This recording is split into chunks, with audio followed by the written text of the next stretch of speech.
Hi, everyone, and welcome back to Texas Business Court Insider, where we're tracking developments at the Texas Business Court and beyond. Don't forget to hit like and subscribe below to see all of our content and get updates when things get posted. I'm Andrew Price. And I'm Kate Ergenbright. Today we're going to be talking about 3 Texas Business Court opinions that relate and involve qualified transactions, which is a key hook for jurisdiction in the Texas Business Court. The cases we're talking about specifically today involve what a litigant has to plead in their petition in order to establish at the pleading stage that their case involves a qualified transaction.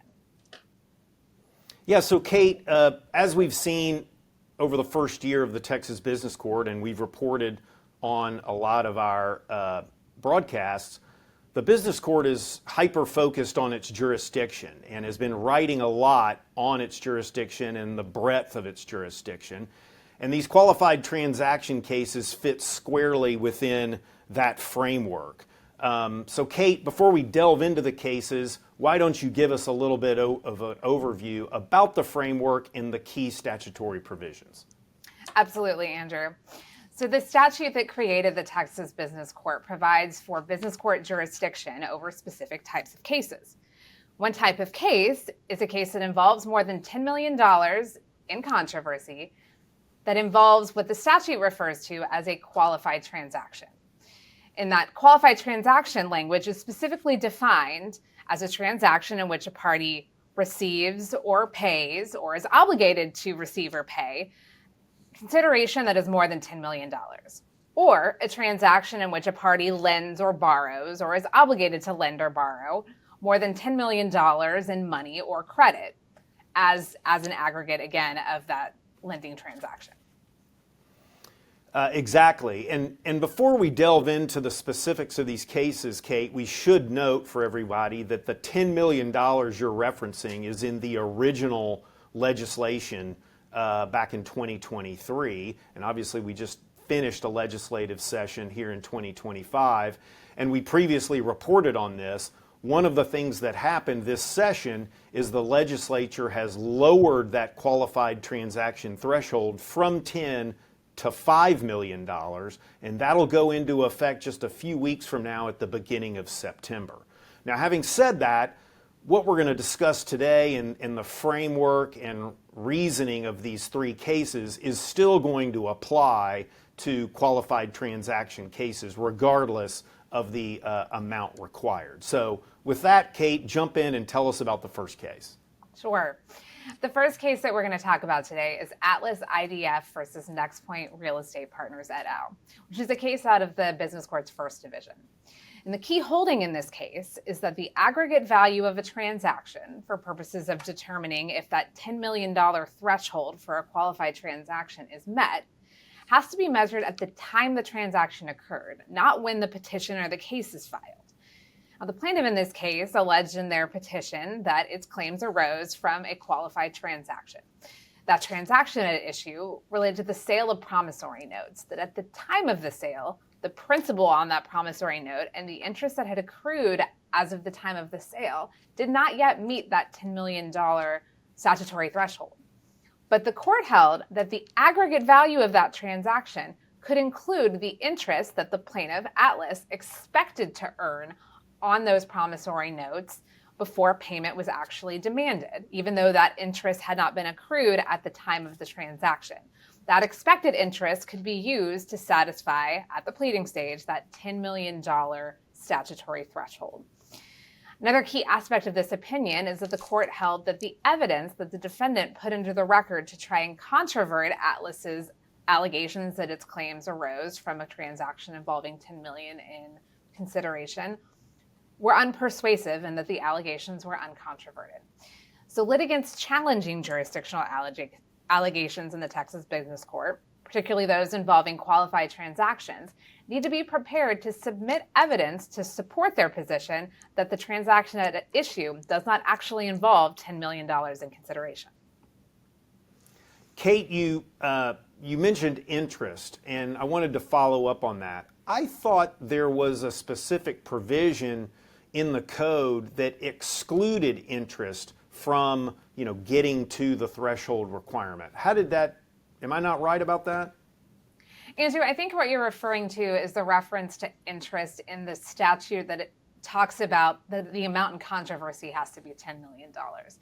And this issue came up in the Atlas case. And the defendant argued that interest, such as the interest on the promissory note, could not be used to satisfy the $10 million amount in controversy threshold. But the court rejected that argument and held that that interest, which is an essential part of the damages claim of Atlas, was not the type of interest referred to in the statute, which does specifically exclude interest from being used to calculate that $10 million amount in controversy threshold. The court held that the reference to interest in the statute referred to, the term it used was accessory interest, such as statutory interest. And so statutory interest can't be used to satisfy the $10 million amount in controversy threshold. But interest, like the interest on a promissory note that was essential to Atlas's claims, could be used to calculate and to meet that $10 million amount in controversy threshold. Interesting. Okay, well, let's talk about the second case. The second case is G-Force and Associates versus Bloker out of the 8th Division. Now, again, super interesting case. In this matter, G-Force had been part of a bid process trying to get a piece of work, a transaction, a contract, and they were unsuccessful. And G-Force blamed the bad acts of the defendants, the tortious acts of the defendants, as the reason why they did not get this contract. And so G-Force brought suit. Now, what was interesting here is it was uncontested that the transaction that G-Force was denied because of the bad acts of the defendants, the alleged bad acts, exceeded $10 million. But there was no transaction, and that was the big problem for the court in the 8th Division. The judge there found that in order to have a qualified transaction, you must have a consummated agreement or transaction. And the fact in this case that G-Force had been deprived of the agreement, and in fact had no agreement at all, meant that there was no qualified transaction sufficient to establish jurisdiction. G-Force had argued to the judge in the 8th Division, hey, wait a second, we thought the business court was set up for complex commercial matters. This is clearly a complex commercial matter, and surely the legislature meant for the business court to hear tortious interference type cases like ours. And the business court was unpersuaded, and the judge said, I am sticking with the clear and unambiguous language in the statute, and qualified transaction requires a consummated agreement, and you don't have a consummated agreement, therefore there's no jurisdiction. The court did in dicta suggest that perhaps you could have a tortious interference case that might involve ongoing business relations that would turn out differently, but it's just going to be really interesting to see where we go from here in these tortious interference claims, Kate, to what extent the business court is going to have jurisdiction over them. I agree, Andrew. That's going to be a really interesting issue to watch develop in the court. Now, the last case that we're going to talk about today is Slant Operating versus Octane Energy Operating, which is also a case out of the 8th Division.